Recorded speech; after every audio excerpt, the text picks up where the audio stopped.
आज डीएनए में सबसे पहले हम इस बड़े सवाल का विश्लेषण करेंगे कि ब्रांड इंडिया के पैरों में बेड़ियां डालने का काम कौन कर रहा है। सवाल यह है कि जिस देश को दुनिया का 7वां सबसे कीमती ब्रांड बताया गया हो, उस देश के माहौल को देश के अंदर ही खराब क्यों बताया जा रहा है। वो कौन से लोग हैं और वो कौन से तत्व हैं जो ब्रांड इंडिया को नुकसान पहुंचाने में लगे हैं। हम इन सवालों का डीएनए टेस्ट करेंगे, लेकिन सबसे पहले हम आपको यह बताते हैं कि किस तरह से आज दुनिया ब्रांड इंडिया की बढ़ती ताकत को स्वीकार कर रही है।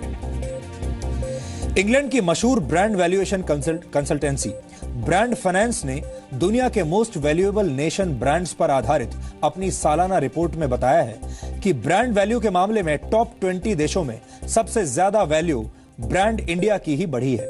इस रिपोर्ट में भारत दुनिया का 7वां मोस्ट वैल्यूएबल नेशन ब्रांड बताया गया है। 2015 में भारत की ब्रांड वैल्यू 32% यानी करीब 2.1 अरब डॉलर बढ़ी है। हम आपको मोस्ट वैल्यूएबल नेशन ब्रांड्स के टॉप 10 की लिस्ट भी आज दिखाएंगे और इसमें आश्चर्यजनक रूप से भारत, कनाडा, इटली और ऑस्ट्रेलिया जैसे विकसित देशों से भी ज्यादा बड़ा ब्रांड साबित हुआ है। इस लिस्ट में पहले नंबर पर अमेरिका है, दूसरे नंबर पर चीन, तीसरे नंबर पर जर्मनी है, चौथे पर इंग्लैंड, पांचवें पर जापान, छठे नंबर पर फ्रांस और 7वें नंबर पर हमारा देश भारत है। भारत के बाद 8वें नंबर पर कनाडा, 9वें नंबर पर इटली और 10वें स्थान पर ऑस्ट्रेलिया सबसे कीमती और बड़े ब्रांड्स हैं।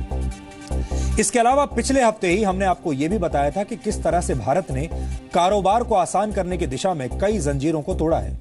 ईज ऑफ डूइंग बिजनेस पर वर्ल्ड बैंक की ताजा रैंकिंग में भारत 4 रैंक ऊपर आया है। वर्ल्ड बैंक की इस रिपोर्ट के मुताबिक आसानी से कारोबार करने के मामले में भारत दुनिया के 189 देशों में 130वें नंबर पर पहुंचा है, जबकि पिछले वर्ष वर्ल्ड बैंक की रैंकिंग में भारत 134वें नंबर पर था। वर्ल्ड बैंक ने भारत की इस बात के लिए तारीफ की है कि उसने इस वर्ष से नया बिजनेस शुरू करने के लिए किसी तरह की न्यूनतम पूंजी के नियम को खत्म कर दिया है। अब सवाल यह है कि जो देश ब्रांड वैल्यू के मामले में दुनिया भर में 7वें नंबर पर हो और जहां बिजनेस करना भी पहले के मुकाबले आसान हो रहा हो, उस देश के पैरों में जंजीरें क्यों बांधी जा रही है। आज उन तत्वों का विश्लेषण करना जरूरी है जो ब्रांड इंडिया को नुकसान पहुंचा रहे हैं।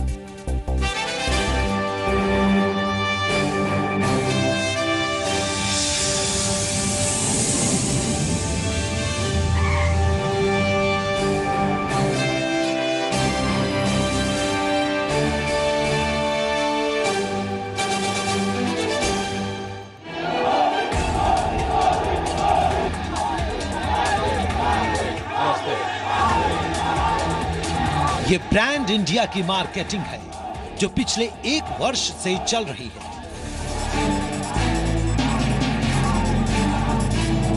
पूरी दुनिया को ब्रांड इंडिया अच्छा लग रहा है।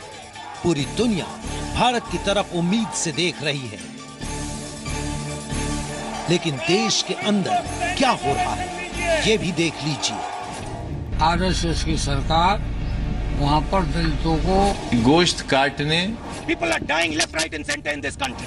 जो अखलाक का परिवार है, तब तो हम दलित परिवार के पक्ष में नहीं गए। ये ब्रांड इंडिया को नुकसान पहुंचाने वाली राजनीति है जिसमें तकरीबन हर पार्टी और अधिकांश नेता दादरी, दलित, बीफ, असहनशीलता और सांप्रदायिकता को मुद्दा बनाकर जैसे जुबानी मैराथन में रेस लगा रहे हैं। इस मैराथन में लगे हाथ 100 मीटर की रेस उन लेखक, साहित्यकारों, फिल्मकारों और इतिहासकारों ने भी लगा ली है जो देश में कथित तौर पर बढ़ती असहनशीलता और बोलने की आजादी पर कथित रोक की बातें कर रहे हैं और देश के माहौल को खराब बताकर अपने अवार्ड्स लौटा रहे हैं।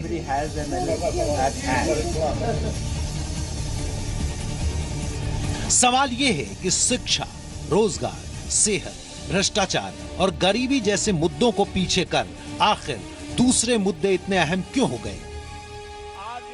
क्या इसकी वजह सिर्फ बिहार चुनाव है जिसमें वोटों के लिए बीफ, दादरी, दलित, दंगे और असहिष्णुता के मुद्दे उठाए गए? दादरी और असहनशीलता पर विपक्ष के नेता पिछले 1 महीने से प्रधानमंत्री नरेंद्र मोदी से सवाल पूछ रहे हैं। आज बिहार में मोदी ने इसका जवाब दिया। 1984 का 2 नवंबर याद करो, 1984 का इंदिरा गांधी जी की हत्या के दूसरा दिन, तीसरा दिन, चौथा दिन दिल्ली में, हिंदुस्तान में सिखों का कत्ले आम चल रहा था, कत्ले आम किया जा रहा था।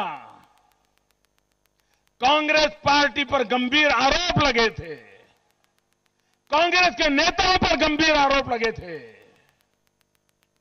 और आज उसी 2 नवंबर को कांग्रेस पार्टी टॉलरेंस पर भाषण देने लगी है।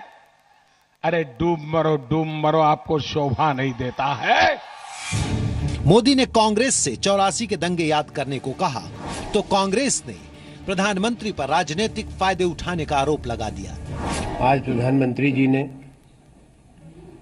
केवल राजनीतिक फायदे को सामने रखकर 31 साल पहले हिंदुस्तान की एक बहुत बड़ी ट्रेजेडी को, त्रासदी को सामने लाया, विवाद पैदा करने के लिए।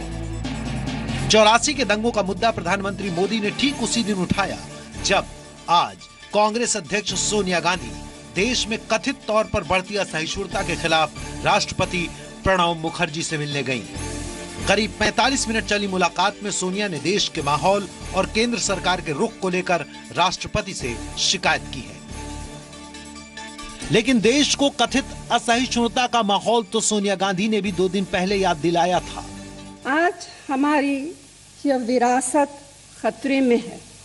आज कुछ खास विचारधारा वाले संगठन और लोग उसका दुरुपयोग भारत के लोगों को आपस में बांटने के लिए कर रहे हैं। आज देश की प्रतिष्ठा दांव पर लगी है। हमें किसी गलतफहमी में नहीं रहना चाहिए। आजकल हिंसा, संकीर्णता और नफरत से प्रेरित जो घटनाएं घट रही हैं, वे अचानक से नहीं हो रही। लेकिन शायद सोनिया गांधी भूल गई थी कि अगर इंदिरा गांधी की पुण्यतिथि पर वो ऐसा बयान देंगी तो 84 के दंगों की बात भी होगी। बड़ा पेड़ गिर गए तो धरती हिलती है। उनका नेतृत्व ने सार्वजनिक रूप में जो मास सिख जेनोसाइड हुआ उसको जस्टिफाई किया है, और ये जेनोसाइड कांग्रेस लीडर्स का, स्थानीय कांग्रेस लीडर्स का नेतृत्व में हुआ है। वैसे आज तो इतिहासकार इरफान हबीब इन सब से एक कदम आगे बढ़ गए। मुसलमानों के बारे में जो वो कहते हैं उसमें बाज़ दफ़ा तो मालूम होता है कि इस्लामिक स्टेट और आरएसएस में कोई ज्यादा फर्क नहीं है जहां तक कि अकल का ताल्लुक है। दंगे किसी के सगे नहीं होते, फिर चाहे वो 1984 के सिख दंगे हों, 2002 के गुजरात के दंगे हों या फिर 2013 के मुजफ्फरनगर दंगे। दंगों में निर्दोष इंसान मारे जाते हैं और बड़े दुख की बात है कि हमारे देश में लाशों पर भी राजनीति होती है और ये राजनीति ही माहौल पर असर डालती है। और अब सवाल ये है कि क्या दंगे, बीप पॉलिटिक्स और अवार्ड वापसी जैसी घटनाएं इस देश की सियासत और माहौल को तय करेंगी? क्या कथित असहिष्णुता का मुद्दा सिर्फ बिहार चुनाव तक ही है? चुनाव आते ही सियासी दल दंगों का जिन्न क्यों ले आते हैं? ये लक्षण दुनिया के 7वें सबसे बड़े ब्रांड नेशन बन चुके भारत के लिए अच्छे नहीं हैं। कोई भी देश विकास की राह पर ऐसी मानसिकता, ऐसी सोच लेकर नहीं दौड़ सकता। ऐसे में हमारी आपसे अपील है कि अपने आसपास गौर से देखिए और फिर तय कीजिए कि माहौल ठीक है या सियासत के खिलाड़ी अपनी राजनीति के लिए अनुकूल माहौल तैयार कर रहे हैं। देश में कथित असहनशीलता को लेकर फिल्म अभिनेता शाहरुख खान का भी एक डायलॉग आज पूरे देश के सामने आ गया है। आज अपना 50वां जन्मदिन मना रहे शाहरुख खान ने अपने अंदाज में किस तरह देश के माहौल का विश्लेषण किया है, यह भी आपको देखना चाहिए। When we start questioning creativity or creative people, we are doing the most disservice to the nation. So my only take is this कि जब भी ऐसी बात हो, as a matter of fact, अगर कोई तनाव भी है, टेंशन भी है, दो लोगों में, दो देशों में, दो प्रांतों में, I think the one thing that can actually bring us together is creative fields. हम गाना सुनते हैं, हम अमेरिकन का गाना सुनते हैं, इंग्लिश का गाना सुनते हैं, चाइनीज़ का गाना सुनते हैं, फ्रेंच का सुनते हैं, हिंदू का सुनते हैं, मुसलमान का सुनते हैं, क्रिश्चियन का सुनते हैं, हमें मालूम ही नहीं पड़ता, अच्छा लगता है तो अच्छा लगता है. I think very, very clearly, the one thing I truly believe in is that if there is intolerance to creativity, and if there is intolerance in a country because of religion, we are taking away every forward step a nation is taking. And in the film industry or any creative field, there is कि हम discuss कर सकते हैं. इसमें ये नहीं है कि वो उनके अगेंस्ट हैं कि उनके साथ हैं, बट सिंबॉलिकली इट्स फैंटास्टिक. मेरी सिर्फ यही दुआ है और होप है कि जो सिंबलिज्म उन्होंने शुरू किया है उससे काम बेहतर हो जाए, उससे कुछ ना कुछ सॉल्व हो जाए. तो आज के हालात पर यह था शाहरुख खान का अपना विश्लेषण. भारत की ब्रांड वैल्यू जरूर बढ़ी है और यहां पर कारोबार की हवा अच्छी चल रही है, लेकिन प्रदूषण के मामले में भारत की हवा बहुत खराब है. प्रदूषण के मामले में दुनिया में भारत की रैंकिंग 123 से गिरकर अब 155 हो गई है. यानी भारत की रैंकिंग 32 स्थान नीचे फिसल गई है. और ये बहुत ही गंभीर विषय है आप सबके लिए, आपके परिवार के लिए और आपके बच्चों के लिए, क्योंकि एक तरफ भारत दुनिया में ब्रांड वैल्यू के लिहाज से नंबर 7 पर है और दूसरी तरफ प्रदूषण के मामले में हमारी रैंकिंग 155 है. इस विरोधाभास को जागरूकता से ही खत्म किया जा सकता है, लेकिन दुख की बात यह है कि हमारे देश में पर्यावरण और प्रदूषण पर कोई बात नहीं करना चाहता. हर किसी को बीफ और अवार्ड वापस करने वाली राजनीति करने में दिलचस्पी है, लेकिन लाखों और करोड़ों लोगों की जान लेने वाले प्रदूषण पर कोई भी बुद्धिजीवी, साहित्यकार, लेखक चिंता व्यक्त नहीं करता. माहौल दो तरह से खराब होता है, एक नफरत वाले विचारों और बयानबाजी से और दूसरा असली प्रदूषण से.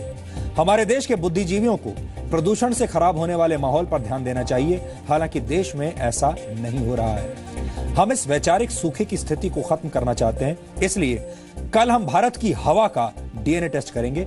आप सबको इस डीएनए टेस्ट के लिए अपना समय सुरक्षित कर लेना चाहिए, क्योंकि ये आपके और आपके परिवार के स्वास्थ्य से जुड़ा हुआ मसला है.